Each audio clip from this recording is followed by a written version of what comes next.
കൂടുതൽ വിശേഷങ്ങളുടെ ആവശ്യമില്ല. He's none other than Bharat Suresh Gopi. Villain, സഹനടൻ തുടങ്ങിയ ഇമേജുകളിൽ നിന്നും സുരേഷ് ഗോപിക്ക് മോചനം നൽകുന്നതിൽ പത്മരാജൻ സംവിധാനം ചെയ്ത ഇന്നലെ എന്ന ചിത്രത്തിലെ കഥാപാത്രം സഹായകമായി. ഈ ചിത്രത്തിലെ കഥാപാത്രം ഇന്നും മലയാള മനസ്സിൽ നൊമ്പരത്തിന്റെ നെരിപ്പോടായി മാറുന്നു. 90കളുടെ ആദ്യ പകുതിയിൽ തന്നെ ആക്ഷൻ ഹീറോ എന്ന ഇമേജ് നേടാൻ ഈ നടന് സാധിച്ചു. ഇതിന് ഇദ്ദേഹത്തെ സഹായിച്ചത് ഷാജി കൈലാസ്, രഞ്ജി പണിക്കർ ടീമിന്റെ ചിത്രങ്ങളായിരുന്നു. ഈ ടീമിന്റെ ഏറ്റവും വലിയ ഹിറ്റായിരുന്നു കമ്മീഷണർ എന്ന ചിത്രം.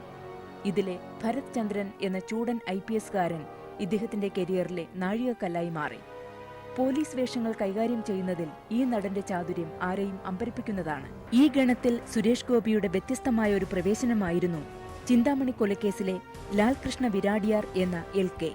രൂപത്തിലും ഭാവത്തിലും അവതരണത്തിലും വ്യത്യസ്തമായ ശൈലി കാത്തുസൂക്ഷിച്ച ഈ ചിത്രം സുരേഷ് ഗോപിയുടെ ആക്ഷൻ ചിത്രങ്ങളുടെ പട്ടികയിൽ തന്നെ വേറിട്ട് നിൽക്കുന്നു.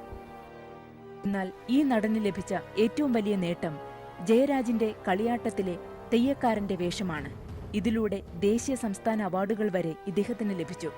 ഒരു നടൻ എന്ന നിലയിൽ കുടുംബ സദസ്സുകളിൽ ഇദ്ദേഹത്തിന് കിട്ടിയ സ്വീകാര്യത സമ്മർ ഇൻ ബെത്ലഹേമിലെ ഡേവിസ് എന്ന കഥാപാത്രമാണ്.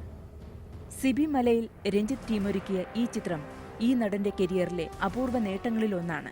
ഒരുപക്ഷേ ഇന്ന് നമ്മൾ കാണുന്ന ഈ സുരേഷ് ഗോപിയുടെ വളർച്ചയ്ക്ക് കാരണവും ഇദ്ദേഹത്തിന്റെ തീപ്പൊരി ഡയലോഗുകൾ നിറയുന്ന കഥാപാത്രങ്ങൾ തന്നെയാണ്.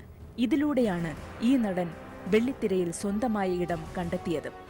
ഇടയ്ക്ക് എപ്പോഴോ സുരേഷ് ഏട്ടന് വിചാരിച്ച പോലെ അങ്ങോട്ട് ആദ്യമൊക്കെ ഭയങ്കര ഹിറ്റായിട്ട് ഒരു പീക്ക് ലെവലിൽ വന്നെങ്കിലും പിന്നീടൊരു ഡൗൺഫോൾ ഉണ്ടായിരുന്നു. അതെല്ലാവർക്കും അറിയാവുന്ന കാര്യമാണ്. അദ്ദേഹം തന്നെ പറയുന്ന കാര്യം കൂടിയാണ്. ഒരു ഡൗൺഫോൾ വന്നു കരിയറിൽ.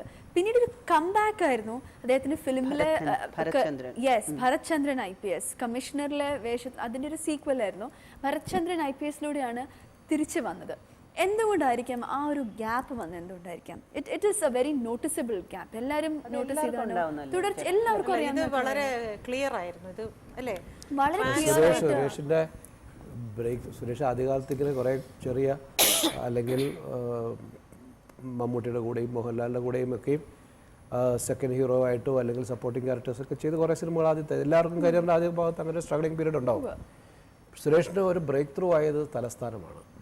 ഷാജി കൈലാസിന്റെ തലസ്ഥാനമാണ് ഒരു ബ്രേക്ക് ത്രൂ നൽകി സുരേഷ് ഗോപി എന്ന ആക്ടറിനെ ഒരു സോളോ ഹീറോ ആയിട്ട് സിനിമ ചെയ്യാനായിട്ടുള്ള കേപ്പബിലിറ്റി അല്ലെങ്കിൽ സംവിധായകർക്ക്, നിർമ്മാതാക്കൾക്കെല്ലാം ഇങ്ങനെ ഒരാളെ നമുക്ക് ഒരു സോളോ ഹീറോ ആയിട്ട് സിനിമ ചെയ്യാനുള്ള ധൈര്യം ഉണ്ടായ സിനിമ തലസ്ഥാനമാണ്. ഷാജി തന്നെയാണ് സുരേഷിന്റെ കരിയറിലെ ഏറ്റവും മികവുറ്റ കഥാപാത്രങ്ങളെയും ഏറ്റവും പവർഫുൾ ആയിട്ടുള്ള സക്സസ്ഫുൾ ആയിട്ടുള്ള സിനിമകൾ കൊടുത്തതും ഷാജിയും രഞ്ജി പണിക്കറും ചേർന്നിട്ടുള്ള ഒരു ടീമിങ് തന്നെയാണ്. അവരുടെ സൗഹൃദവും വളരെ അതെ. പിന്നീട് സുരേഷ് ഒരുപക്ഷെ എനിക്ക് തോന്നുന്നത് ചെയ്ത ക്യാരക്ടേഴ്സിന്റെ റിപ്പിറ്റേഷൻസ് വന്നപ്പോൾ അത് പലപ്പോഴും സംഭവിക്കാറുണ്ട്. നമ്മളറിയില്ല. നമ്മൾ ആ ഒരു യാത്രയിൽ ആ ഒഴുക്കിൽപ്പെടുമ്പോൾ പലപ്പോഴും നമ്മൾ തിരിച്ചറിയാതെ പോകും ഇത് റിപ്പീറ്റഡ് ആണ് അല്ലെങ്കിൽ വീണ്ടും വീണ്ടും ആവർത്തിച്ചുകൊണ്ടിരിക്കുന്നു. കാരണം പിന്നെ പുള്ളിക്ക് ഒരു ചെറിയ കൺഫ്യൂഷനും വന്നു. ഇപ്പം പൈതൃകം, കളിയാട്ടം, ഇന്നലെ ഇങ്ങനെയുള്ള വളരെ സാധാരണ കഥാപാത്രങ്ങൾ ചെയ്യുന്നു. അപ്പം അത്തരം സിനിമകളാണ് പിന്നെ എല്ലാവരും അപ്പം അത് വേണ്ട എന്ന് വെക്കുന്നു. അതേസമയം കമ്മീഷണർ, ഏകലവ്യൻ ഇതൊക്കെ ചെയ്തിട്ട് അത്തരം കഥാപാത്രങ്ങൾ വീണ്ടും അതും വേണ്ട എന്ന് വെക്കുന്നു. അപ്പം എന്ത് ചെയ്യണം എന്നുള്ളൊരു കൺഫ്യൂഷൻ ഇടയ്ക്ക്. പക്ഷെ അത് നല്ലതിനാണ് എപ്പോഴും. അങ്ങനെ റിയലൈസ് ചെയ്യുന്നത് ഒരു ആക്ടറെ സംബന്ധിച്ച് നല്ലത്. അതുകൊണ്ടാണ് വളരെ ഗ്യാപ്പിന് ശേഷം ഭരത്ചന്ദ്രൻ IPS വന്നപ്പോൾ അത് ഭയങ്കര സൂപ്പർ ഹിറ്റ്. അതുകൊണ്ട് ഇന്നും ആ കരിയർ ഇപ്പം പോയിക്കൊണ്ടിരിക്കുകയാണ്. ഈ അടുത്ത കാലത്ത് നാദിയ കൊല്ലപ്പെട്ട രാത്രി വളരെ ഹിറ്റായ ഒരു ഫിലിമാണ്. അദ്ദേഹത്തിന്റെ ഒരു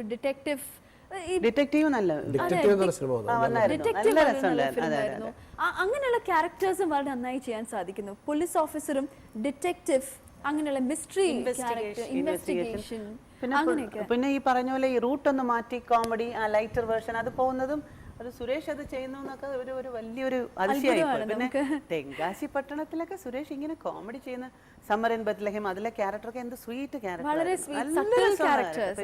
അതേപോലെ കിച്ചാമണി MBA എന്നുള്ള ഒരു ഫിലിം, അതിലും ഒരു കോമഡി ടച്ച് ഉള്ള ഒരുപാട് ഡയലോഗ്സും കാര്യങ്ങളും ഒക്കെ ഉണ്ടായിരുന്നു. പക്ഷെ ഇതിൽ നിന്നൊക്കെ മാറി നിന്നിട്ടായിരുന്നു ഒരു വടക്കൻ വീരഗാഥ എന്ന ഫിലിമിലെ ക്യാരക്ടറും ഒരിക്കലും നമ്മള് കയ്യിൽ തോക്ക് പിടിക്കുന്ന ഒരു ആള് ഇങ്ങനെ ഒരു റോള് ചെയ്യുന്ന നമ്മൾ വിചാരിക്കില്ല. ആ ക്യാരക്ടറിനെ കുറിച്ച് എന്താ സിബി സർ എങ്ങനെയായിരുന്നു അതിനെ നമ്മൾ കാണാൻ പറ്റുന്നത്? വടക്കൻ വീരഗാഥ എന്ന് പറയുന്നത് ബേസിക്കലി ശരീരഭംഗി ഒരു ഓദർ സപ്പോർട്ടഡ് ക്യാരക്ടറാണ് ശരിക്കും. ബേസിക്കലി അത് ആര് ചെയ്താലും മമ്മൂട്ടിയുടെ ക്യാരക്ടറാണെങ്കിലും സുരേഷിൻ്റെ ക്യാരക്ടറാണെങ്കിലും അതിൽ അഭിനയിച്ച ഓരോ ക്യാരക്ടേഴ്സിനും MD സാർ എന്ന് പറയുന്ന ഒരു മഹാനായ എഴുത്തുകാരൻ്റെ തൂലികയുടെ പിൻബലം അതിശക്തമായിട്ടുണ്ട്.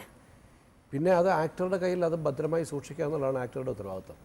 അത് നിർവഹിക്കാൻ കഴിയുക എന്നുള്ളതാണ്. ഇപ്പം മമ്മൂട്ടിയുടെ ആ കഥാപാത്രം മമ്മൂട്ടിയുടെ കരിയറിൽ ഏറ്റവും മികച്ച കഥാപാത്രങ്ങളിലൊന്നായി നമ്മൾ കണക്കിടുന്നു. അതുപോലെ തന്നെയാണ് സുരേഷ് ഗോപി അതിനകത്തുള്ള ആരോമൽ എന്ന് പറയുന്ന കഥാപാത്രം ചെയ്തത്.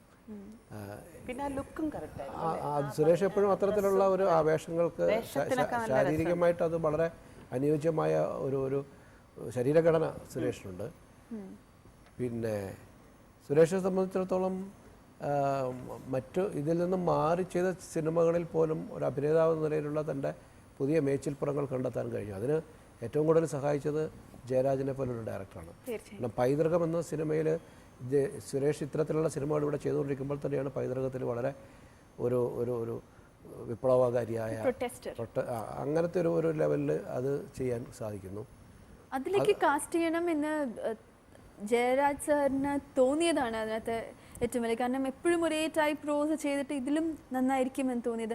അതിൽ ഏറ്റവും എനിക്ക് തോന്നുന്നു നാഷണൽ ലെവലിൽ വരെ അംഗീകാരം കിട്ടിയ കളിയാട്ടം എന്ന ഫിലിമിൽ പെരുമലയുടെ ക്യാരക്ടർ ഇത്രയും അതിൽ ഒരു വയലൻസും ഇല്ലാത്ത ഒഥല്ലോയുടെ ഇതായിരുന്നല്ലോ, ഒഥല്ലോയിൽ നിന്ന് ഇൻസ്പയർഡ് ആയ മൂവി ആയിരുന്നല്ലോ. പക്ഷേ ഇത്രയും ഒരു police officer, commissioner, Bharathchandran IPS ഇതൊക്കെ ചെയ്ത ഒരാൾ പിന്നീട് ഒഥല്ലോയുടെ ഇതിലും ചെയ്യാൻ പറ്റുന്ന പറഞ്ഞാൽ അതൊരു വേഴ്സറ്റാലിറ്റിയുടെ ഒരു എക്സാമ്പിൾ അല്ലേ ശരിക്കും? ഡയറക്ടർക്ക് ആ ക്യാരക്ടർ ഇദ്ദേഹം ചെയ്യും എന്നുള്ള ആ വിശ്വാസം അല്ലേ ചേട്ടാ? അല്ലേ? തീർച്ചയായിട്ടും.